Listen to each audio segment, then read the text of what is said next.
매일 아침 꼭 챙겨야 할 뉴스 딱 3개만 골라서 깊게 들여다봅니다. 뉴스 세계 시간인데요. 오마이뉴스의 곽우신 기자 모셨습니다. 어서 오세요. 네, 안녕하세요. 박지훈 변호사 모셨습니다. 어서 오세요. 안녕하세요. 네, 이혁수님이 보통 지금은 라디오로 듣는 시간인데 재택근무로 처음부터 유튜브로 보내요라고 이렇게 댓글을 달아주셨네요. 이제 조금씩 이제 재택근무하시는 분들이 이제 다시 늘어나고 많아집니다. 있습니다. 네. 저도 방송 끝나고 바로 이제 집에 가서 집콕하고 있는데 그러다 보니까 하염없이 지금 배가 나와가지고 일찍 일어나셨어요? 재택근무 하시는데도. 저희와 함께하기 위해. 네. 고맙습니다. 그다음에 지금 교통제보가 들어와 있는데요. 1851님 분당 수사관 고속도로 청담대교 방향 차가 안 움직여요. 사고인지는 모르겠어요라고 문자 보내주셨네요. 주변 지나시는 분들 참고하시기 바라고요. 자, 첫 번째 뉴스 가보죠. 네, 코로나19 신규 확진자 수가 다시 1일 최대치를 경신한 가운데 정부는 이번에도 사회적 거리두기 3단계 격상은 시기상조라는 태도를 유지했습니다. 지난 한 주간 국내 발생 환자는 1일 평균 959명, 수도권 688명으로 거리두기 상향 조건을 이미 충족한 상황인데요. 특히나 고령층이나 이제 평소 지병을 앓는 환자가 많았던 요양병원 등에서 감염 사례가 잇따르고 있습니다. 하지만 정부는 3단계 격상 없는 유행 억제가 목표라는 이 기조를 유지하고 있는데요. 검사와 추적, 치료를 뼈대로 하는 이 3T 전략, 3T 전략을 유지하겠다고 했습니다. 박능우 보건복지부 장관은 어제 중앙재난안전대책본부 정례 브리핑에서 현재와 같은 공격적인 검사와 역학조사를 유지한다면 지역사회의 전파 속도를 둔화시키고 확산세를 차단할 수 있을 것이라면서 자신했는데요. 박 장관은 현재 2.5단계니까 3단계로 가자는 기계적 주장은 정말 설득력이 없다라면서 거리두기 단계의 내용을 정확히 알고 주장할 필요가 있다라고 경계했습니다. 근데 3단계로 가자라는 게 기계적 주장이 아니라 정부가 잡은 그 단계 상향 기준에 따라서 하는 얘기 아닌가요? 그렇죠. 이제 네. 확진자 수에 따라서 1일 평균 1000에서 800 근데 왜 계속 며칠 되면 정부가 스스로 설정한 기준 따라서 얘기하는데 그걸 기계적 주장이라고 그렇게 얘기하면 어떡해요?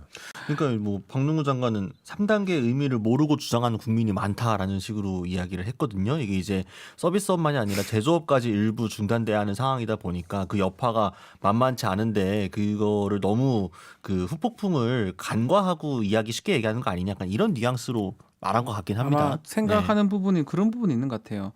검사 건수가 상당히 늘어난 건 사실이거든요. 최근에 선별진료소 등등으로 해서 많은 사람들이 이제 검사를 하고 있기 때문에 막 검사 대비 이 발병률이라 하나요? 그게 뭐 좀 높지 않다고 아마 본인이 당국에서 판단할 수도 있는 거고요.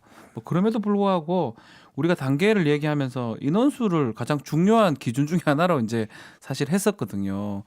그래서 이건 사실 설명이 좀 정확하게 되는 것 같지는 않습니다. 이걸 갖고 그러니까 그러면 기계적으로 지금 주장하는 거기 때문에 우리 말이 틀리다 이렇게 말할 근거는 아니거든요. 가장 중요한 기준이 확진자 수대로 하는 건데 사실 좀 아직까지는 명확하지 않는 것 같습니다. 이제 2.5단계로 올리고 나서 당국에서는 여러 차례 이게 진짜 마지막이다, 더 이상 안 되면 진짜 3단계로 가야 한다라고 이제 일종의 경고 메시지를 여러 차례 보냈거든요. 하지만 이게 지켜지지 않지 않았습니까? 그렇게 되면은 사실 현장에서든 방역 당국에서든 3단계로 이야기할 만한 이유가 충분히 있기 때문이고요. 또 단순히 숫자만이 아니라 지금 병상 자체가 없지 않습니까? 수도권에 지금 병상이 굉장히 모자란 상황이고 실제로 대기한 상황에서도 사망하거나 큰 사고를 겪는 사례가 속속 속출하고 있는데 이에 대한 마땅한 대책이나 대안이 나오지 않고 있는 상황 속에서 3단계는 무리다, 3단계는 너무 좀 그 뒤를 이제 보장하기 어렵다라는 식으로 이야기를 하게 되면 받아들이는 국민 입장에서는 그럼 어쩌란 거냐라는 식의 대응이 나올 수밖에 없지 않습니까? 3단계 안 올리면 좋죠. 그러니까 예를 들어서 자영업 여파나 이런 것들을 생각하면 안 올리면 좋죠. 문제는 안 올려서도 그러면 잡을 수 있다라고 하는 확실한 믿음과 그 믿음의 근거를 제시를 해주든지 그래야 되는 거 아니겠습니까? 그렇죠. 지금 방역의 생명이 신뢰니까요. 그러니까요. 2111님이 발음이 힘드네요.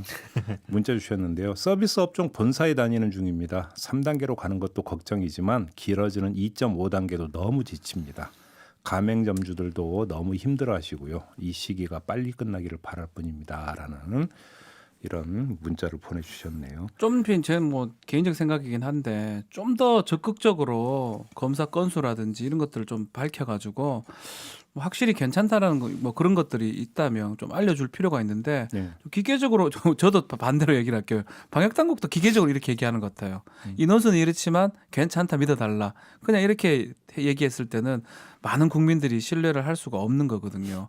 그래서 또 한편으로는 이 코로나 관련해서 뭐 정확하지 않은 뉴스들이 많이 나오기 때문에 그래서 또 이 박능호 장관이 또 그렇게 얘기했을 수도 있지만 그럼에도 불구하고 방역 당국은 정말 최선을 다해서 설명해야 되고 최선을 다해서 국민을 납득시켜야 되는데 본인들이 아니면 정부에 정한 그 가장 기본적인 기준이 지금 초과되는데도 불구하고 뭐 올릴 수 없다라고 그냥 단순히 답변하는 거는 뭐 좀 바람직하진 않아 보입니다. 그러니까 이제 그 K 방역이 성공을 할 때 이제 성공의 이제 가장 큰 비결은 가감 없는 발표와 그렇죠.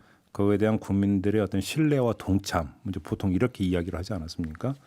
근데 과연 그 지금 단계에 와서 그때 K 방역의 어떤 그 성공 비결이 그대로 계속 유지가 되고 있느냐는 좀 사실 좀 따져볼 필요가 있는 부분인 것 같습니다.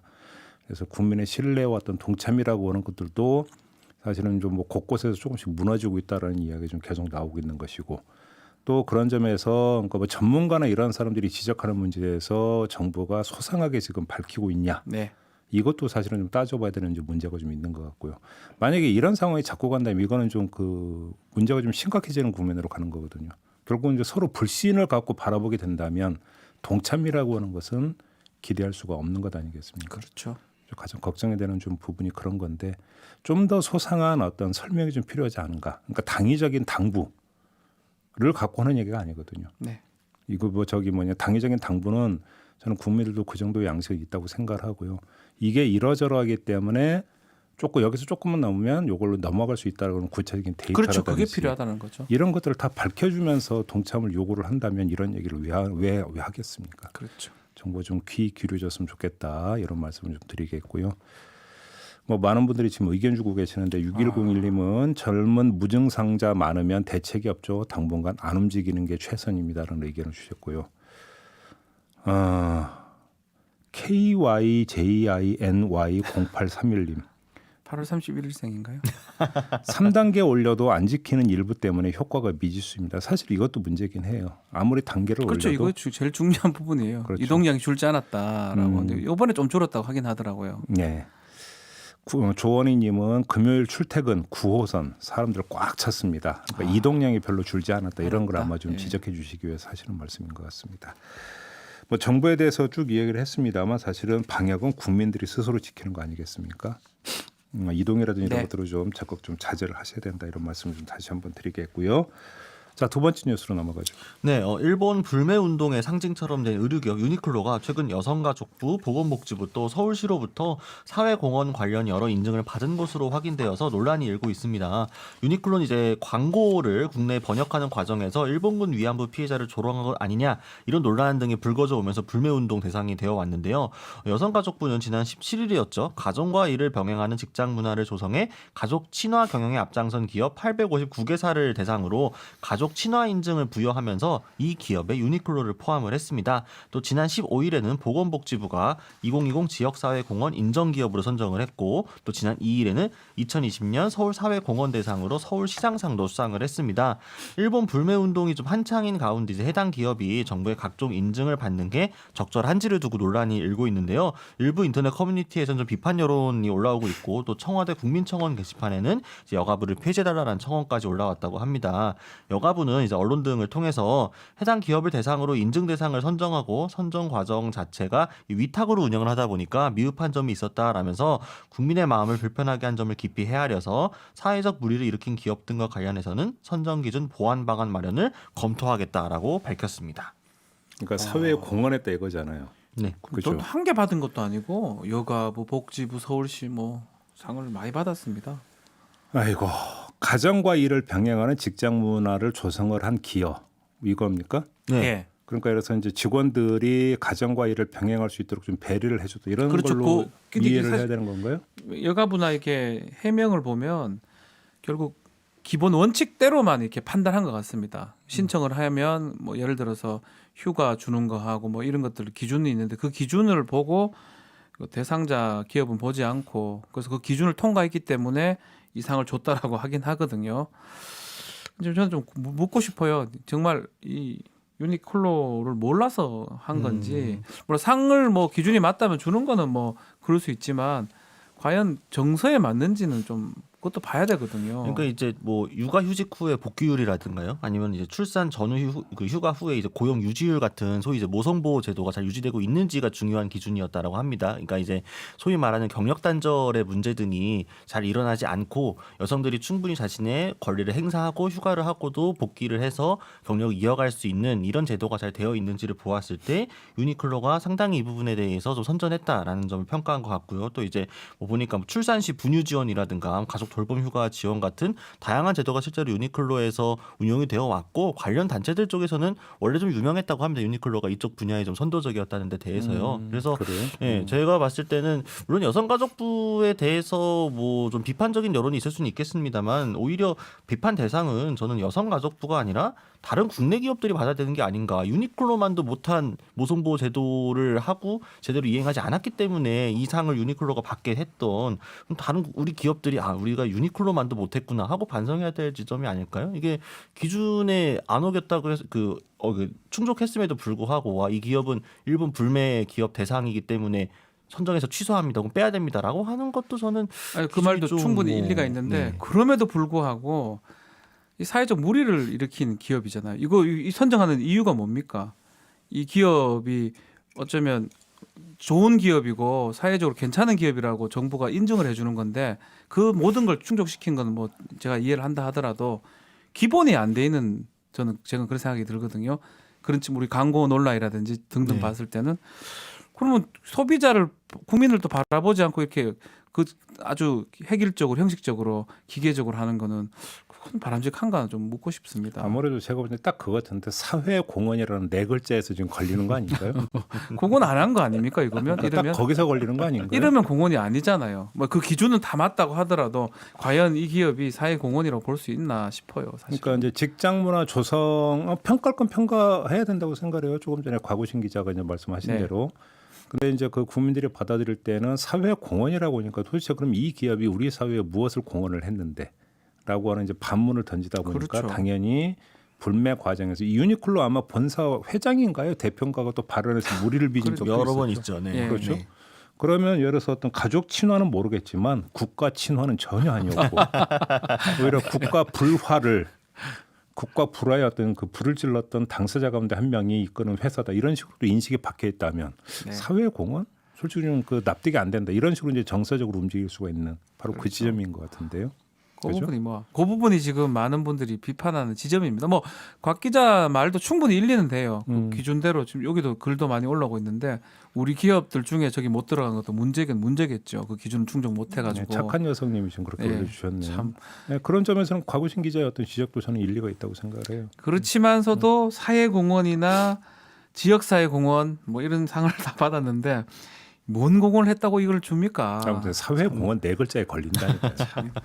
알겠습니다. 자 마지막 뉴스로 넘어가죠. 네, 김진숙 민주노총 부산본부 지도위원회 한진중공업 복직을 바라는 희망버스가 부산으로 지난 19일 오후 달렸습니다. 한진중공업 영도 조선소 정문 앞에는 이제 49명의 그 인원들이 모여가지고 행사를 열었는데요. 그 이제 달리는 행사 자체에는 전국에서 약 400여 대 차량이 참가를 했다고 합니다.